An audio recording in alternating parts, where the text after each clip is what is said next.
Aloha, my friends. Today let's talk about what shadow work is. So what is the shadow? So the term shadow is actually coined slash discovered by a psychologist named Carl Jung. People say Carl Jung, but either way it's Carl Jung, however you say it. But he coined the term shadow in his book and also in a lot of his studies. The shadow is what he said is the unconscious parts of us, the parts of us that we're not looking at. It can be where our traumas is, it can be where our darkness is. We've actually shown that we have a lot of thoughts throughout the day, and I think it's like 60 or 70,000 thoughts, but most of those are coming from the subconscious or the unconscious. So if you think about like an iceberg above water, you have the very tip part of it would be like your conscious, what's out of the water. And then under the water, the iceberg gets bigger. And that first probably like half of the underwater section is subconscious. And then even below that is the unconscious. So the shadow is what's going on in the subconscious and the unconscious. Now that doesn't mean it's wrong. It doesn't mean the shadow is bad. It doesn't mean the shadow is evil. It's just where different things are going on. So by bringing awareness to it, by bringing awareness to our subconscious and to our unconscious, we're doing shadow work. We're working with the shadow. We're aiming to understand it. And so in the subconscious and the unconscious zones, it's where like our memories are, it's where our failures are, our traumas, our blocks. It's even where our potential can be. Deep within the shadow is the golden shadow, which Carl Jung also talks about, which is where our untapped potential is, or untapped gifts are, where our greatest amazing powers actually lies within the golden shadow. But backing out to the shadow first, it's becoming aware of the subconscious, becoming aware of the unconscious, becoming aware of the anti-you. So this is the part of you that might judge you, the part of you that might be critic of you, that's the anti-you. Then the other parts of you are these memories that are either good or bad memories, failures, whether you view it as like a complete failure and it's a blockage or a trauma, you view it as a failure that you used as a springboard to bounce into greaterness. And it's like, you know what? Yeah, I didn't make the first 100 shots of that basket, but the 100th one I did. Or you know what? Maybe I went through 20 to 40 failed relationships before meeting the love of my life. And that's actually how I feel. It's like I went through a lot of not so great relationships and learned a lot from them. Are they failures or did they spring me into greatness? Did they spring me into knowing more about myself and how to be a better man and actually show up as a great husband?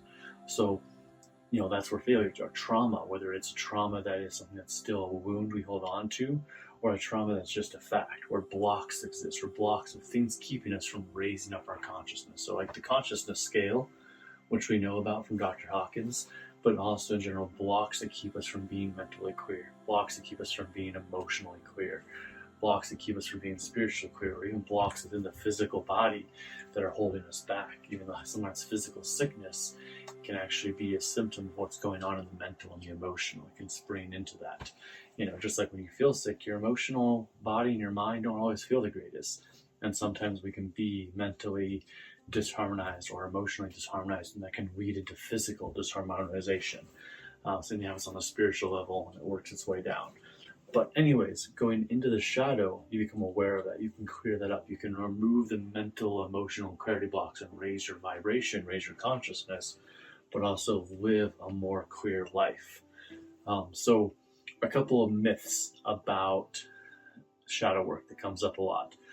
So two big major myths is one, all the habits and traumas and patterns that we all hold that don't serve us are only from the childhood, are only rest in the childhood. That's false. It's not true.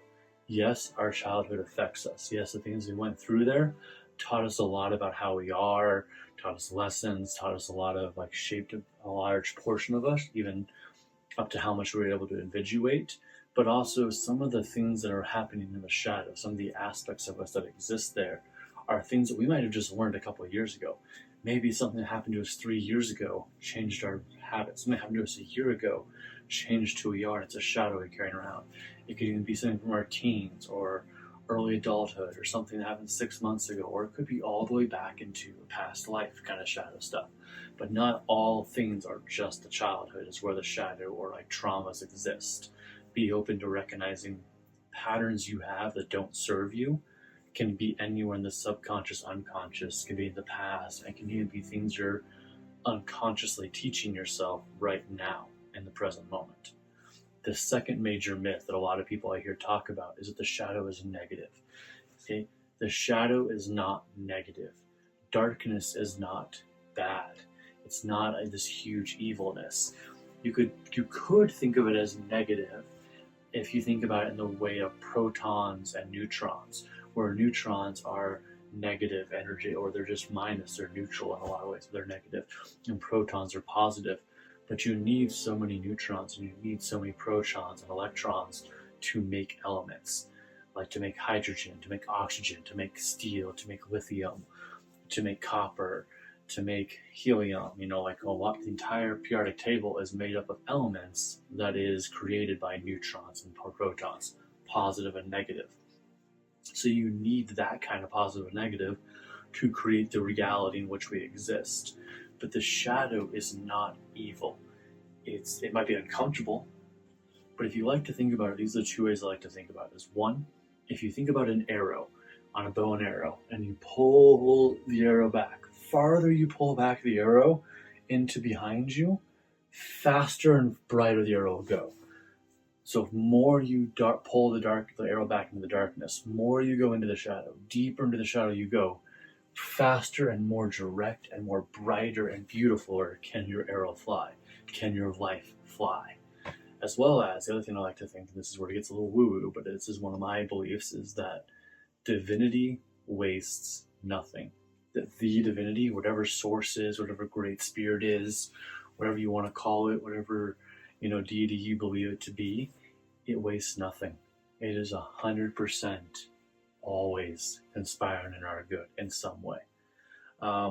So the final one I'll give you is two little techniques you can use in shadow work for yourself, things you can work of and be aware of. The first one is projection awareness. So you can watch your emotions throughout the day, and if you notice there are certain people in your life that you snap at, or it's like maybe you get home from work and you're pent up and you snap at your significant other, you snap at your kid, or you snap at yourself. Maybe you do something silly and you're like, you mother and you insult yourself. Look at where that is. You can look at that, and that is projection awareness. That's where the part of your shadow, your unconsciousness, these lower emotion things are actually being projected onto people around you, and it's an unconscious action. So you can be aware of where do I snap at? Where do I get wrapped up at? And snapping doesn't have to be just anger. It can be when there are moments that you're judging someone, when you're being criticizing of somebody else, when you're judging yourself, when you're criticizing yourself, when you have doubt, when you have fear, even when you're doing a habit in general. What is that habit? And you're simply not going to judge yourself on any of this. You're just going to bring awareness to it. And you're going to go, how am I doing that? Why am I doing that? And view them as a mirror for yourself to reflect. Just bring awareness to it. First level of shadow work, bringing awareness to the subconscious and unconscious. Because consciousness awareness equals consciousness evolution. And that ripples out into creating a more beautiful world, both in your own personal life and in the life of those around you. If you want me to make more video about rippling out into the more beautiful world, let me know and comment down below, and I'll make a video about what I mean by rippling out into the more beautiful world. Okay, second technique is writing a forgiveness letter to others or your past self. So even to a past younger version of yourself, and even to others, someone that might have victimized you, you were the victim, or somebody you might have hurt, or anything, just any past forgiveness letter, a forgiveness letter to that person or past self. You don't need to send it to them, you don't need to give it to them, you're just going to write it out. And what this does is it actually closes what's called an open loop. So in psychology, when a story begins to unfold, so if you're watching a Netflix series or reading a book, and it's got enough of a hook in you, but you don't finish it, you only get halfway through it or a quarter of the way through it, it actually puts it in a hamster on a wheel, if you will, in the back of your mind, and taking up bandwidth, taking up your mental bandwidth and energy until you close that loop. Or you consciously go, it's fine, I don't want to finish that story, I don't care what happens, I release it.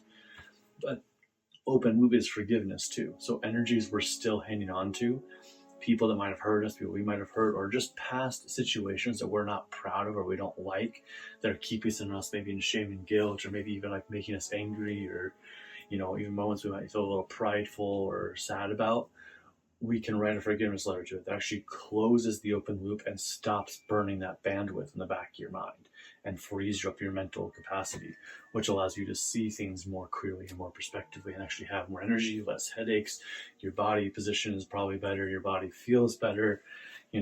Stress and anger and anxiety has actually been proven to cause cancer in the body. So you're actually being anti-cancerous with this, but also you're being anti-negative energy. And so you're allowing your energy to be more positive and have more protons in it, if you will, or have it more flow freely and freedomly. Okay, so awesome. That's a lot about what shadow work is. Thank you for watching all the way through. Hope you have an awesome day.